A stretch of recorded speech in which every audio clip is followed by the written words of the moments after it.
Welcome back on board the Starship. We appear to have another guest on the show who seems to have got caught up in the teleporter machine. I'll need to have a word with the engineers about that.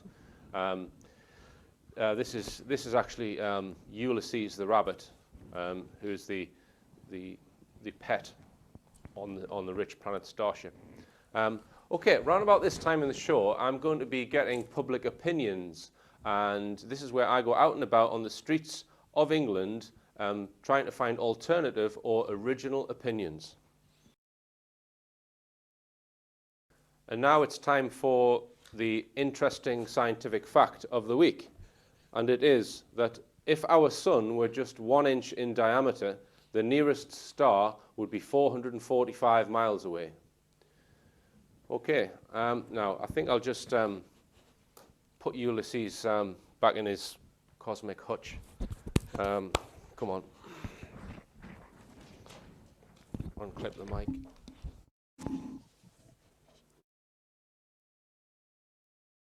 Sorry about that. More rabbiting now, is it? Certainly. Okay, we were talking, we mentioned Nick Pope in the previous section, and he's probably a key figure in British ufology, so I think we should talk about him a little bit. Yeah. What's your opinion? Come on, be honest about Nick Pope. Is he still working for the government? Yes, perhaps not so directly as he was, but I'm sure he's been retained in some way. And he has admitted actually to Colin Andrews in America recently at a conference that his masters weren't far away, because Colin was pressing him on this very point. And I'd always had suspicions way back, and some of my friends and colleagues similarly, that he was probably more of a free agent for the MOD to be seen as a retirement and no longer on the payroll perhaps, to be more relaxed with the ufologists and picking up what was going on, perhaps feeding back good information. So you heard that on the rich planet Starship. Nick Pope's masters are not very far away. No, that's right. Okay. From his own lips, that was to Colin Andrews last year. Okay. And one thing I do know is that when he publishes books, that they have to go to the MOD first before he can publish them, I believe. He has to, because of the Official Secrets Act that he originally signed. That doesn't necessarily mean he's still working for them, but means that they have to okay anything he wants to publish, I guess. Okay, and you had a particular disagreement with Nick Pope about the Milton Torres case. I'll just fill the audience on the Milton Torres. Fill the audience in on the Milton Torres case. This was 1957. A U.S. Air Force pilot was ordered to shoot down a huge UFO flying around above Ipswich. Yes. By the time they got there, it was in the North Sea. It moved across the coast, and it was the wingman. There was two of them, not just Milton, but the other guy as well, who were ordered to chase this object and fire the weapons. And we've actually covered that in one of our programs, the Cayton Files, where you went through the whole chain of command, right from the top, which was headquarters of Fighter Command. And we went through all of the different levels, and then it would then go to the pilot, who would be authorised to shoot it down. And Nick Pope came out with the fact that... Well, he said in the national press that, now whether it was a personal belief or he was echoing the MOD party line, perhaps a mixture of both, I don't know, that the order to, or the action to actually fire a weapon at a UFO would be down to the pilot's discretion, basically. And we've left to him to judge the situation and do it, which I think is absolute nonsense, because bear in mind it was Cold War days. The Russian aircraft, the Bear aircraft, were always infiltrating and penetrating our radar and have to be escorted by our fighters back again to Russia. So it was a very twitchy time of period. So if a pilot was to launch very expensive ordnance, and we're talking about 24 Mighty Mouse Aeromite missiles, and his wingman another 24, that's a very expensive ordnance to blast off. So in your opinion, as ex-RAF, there is no way that a pilot could fire missiles at his own discretion. He would have to be ordered by the fighter command, without a doubt. There might be an exception if he was under attack himself. So in self-defence and preservation, he might give him license to fire a cannon or whatever it was at whoever was attacking him.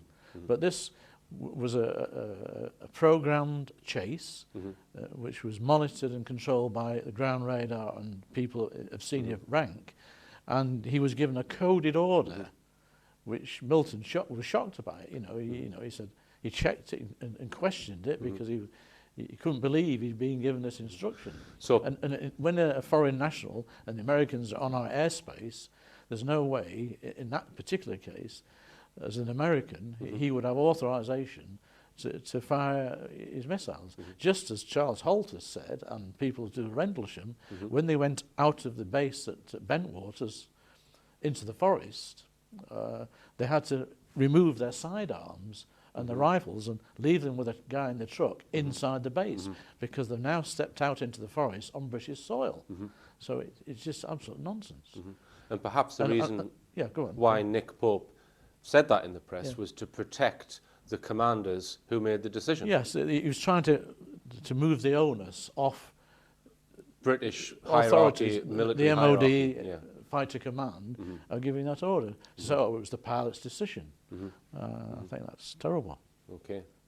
Okay. Now we've mentioned quite a few names so far. I'm just going to list a few other names. Yes, I've painted rather a bad picture so far, haven't I, about ufologists and ufologists. I don't know about that, David. So in general, I think to redress the balance, there's a lot of good guys out there doing good stuff. There certainly are. I've got a list here. We just sort of knocked this together during the break. Obviously, Timothy Good, Gary Heseltine, Margaret Fry, Omar Fowler, Roy Dutton, your friend Robert Hulse, Tony Topping, Andrew Johnson, Andy Russell, Scott Felton, Phil Hoyle, all doing good UFO doing stuff, good UFO and adoption things. And, I apologise if I've missed anyone. Yes, I mean there are plenty, but what's lacking is few good UFO groups that people, member of the public who lives in like Manchester, where are they? I want to join a UFO group. And Quest used to have a directory with all these people listed in, which was thrown into one of the magazine issues, and that of course is gone. And there's few of them about these days. Yeah, it's sort of, there are still some magazines out, there's Nexus, there's Fortean Times, there's Flying Saucer Review. Have we missed any, David? Well, Omar Fowler has his own in-house little magazine. Yes. And one or two people do that, self-produced things. But of course now a lot of it's moved over to internet discussion forums and internet websites and that kind of thing. So I guess that's drawn a lot of the interest onto the internet. Yeah, it's supplemented the loss of hard copy magazines, and you get instant. The bonus is you get instant information, and can promulgate information very fast, which we couldn't do in the past. So and of course on mainstream television we get very, very little coverage of the subject, all aspects of it, UFO sightings, the abduction phenomenon, recovered UFO cases and this kind of thing, like the Aztec craft or the Roswell incident.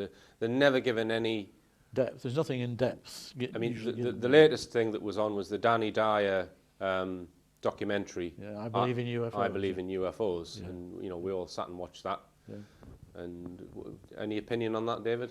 Well, it had good points, but bad points, and I thought it worked in the sense of him starting from cold to explore, the whole business. But I think overall it didn't present ufology in a very good light. The thing that disappointed me was from word go, he chose to go and see Patrick Moore. Now, I've actually met Patrick Moore. I met him in the early 90s when he spoke at Newcastle University. And Patrick Moore has never believed in the existence of extraterrestrial life on Earth, that extraterrestrial life has visited Earth, so he does not believe, UFOs are extraterrestrial in origin. Categorically, he never has. No, I've heard him make derogatory comments on television programs in the past about the little green men and Yes. know, and ufologists being So why two would sorts of a if shilling you, and all that. yes? So why would you go to him to Yeah. find out about the subject first? Yeah. I mean, why not go to Stanton Friedman? Because he went to the States, didn't he? Yes, he did, yeah. And he could have spoken to Stanton Friedman, Stephen Greer, perhaps. Yes, Dr. yeah. Edgar Mitchell. Yeah, They would absolutely. have been good people to have on his show. Yeah, yeah. And I would say, I mean, I don't know. He went and visited a bunch of hippies in the States, didn't he? They were all sort of. Yeah, I don't know. yeah, they have. It's a UFO group of a sort, isn't it? And they have seen things, and you know things happen. Yeah. But yeah, it didn't give a good tone, I don't think, to the whole subject. In this country, he could have gone and spoken to Timothy Good, couldn't he? Yeah, yeah. Never mind the names you mentioned in And the States. So. they were, I think they did approach Orma Fowler, and then for some reason they didn't interview him. All right, I didn't know that. Yeah, so it's a little bit disappointing the way it is portrayed on the mainstream. But again, a lot of these television people, they think astronomers have all the answers because they're looking at the sky. But I mean, they're not looking in wide angle. They're using high-powered telescopes with very narrow fields of view. It's a very small portion of the sky, and they're not. So for a UFO to pass in front of a telescope for them to see it, it would be pretty unusual and very unlikely, I think. I think with astronomers, from what I've gathered, majority of them, you know, think there's nothing to the UFO phenomenon. No. Well, there's a bit of arrogance there, isn't there? They want to think that they're going to find they want to be the ones to announce to the world that they've found intelligent life. Yes. They don't want someone tapping them on the shoulder while they're looking through their telescope saying, actually, there's an alien base and they're all living underground. Yeah. You know, you're looking in the wrong place, mate. Yeah. They want to be with their, Lovell telescope. Oh, we found the signal. Yeah, well, so you're stealing their thunder by... That's a prime case, isn't it? It was a UFO hovering over the Jodrell Bank telescope for over an hour, and it's not reported, they don't see it. Okay, it was a radio telescope, it wasn't an optical scope, but it's ironic that they are looking for signals way out in space under the SETI contract, and there's the evidence sitting 300 feet above their heads, you know. It's laughable, really. So. And I think NASA have a big part to play in it all with regards astronomers, because all of the images from the Hubble telescope, for example, and many other telescopes that are controlled by NASA, NASA's funded largely by the military. Yes, and budgets, NASA are notorious for manipulating the truth and not really letting people in on what's going on up there. What's going on here in space. Yeah, going back to the internet, one of the bonuses of the internet, of course, is it's harder for the authorities to block information and rubbish and debunk things. You know, so. But I mean, I've heard that that they are in subtle ways that they've got departments within U.S. Air Force intelligence that monitor certain above top secret in forums such as that they go on under false aliases and post messages to try and diffuse and discredit certain theories. Yes, that's another way of countering and discrediting and debunking. And Wikipedia, Colin Andrews, I was in email contact with him, and he's very suspicious of interference with Wikipedia, because he tries to correct the crop circle page on a regular basis, and then every time he does it, it's removed straight away. So it makes you wonder who's doing the tweaking and altering the information. Exactly. So what I do, I use Wikipedia a lot for information and ufological information, but I wouldn't only use that. I don't fully trust it. I think once something becomes as huge as Wikipedia, then that's when authorities may want to then start to control it. So, they are trying to control elements of the internet, I would suggest. Okay. Anyway, I think what you're doing with this, your show, is a very good outlet, and well done. Keep it up, Richard. Right. Well, we haven't been interfered with yet, to my knowledge. Okay.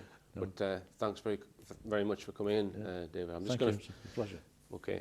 I'm just going to finish with a few announcements before we beam David back down on planet Earth.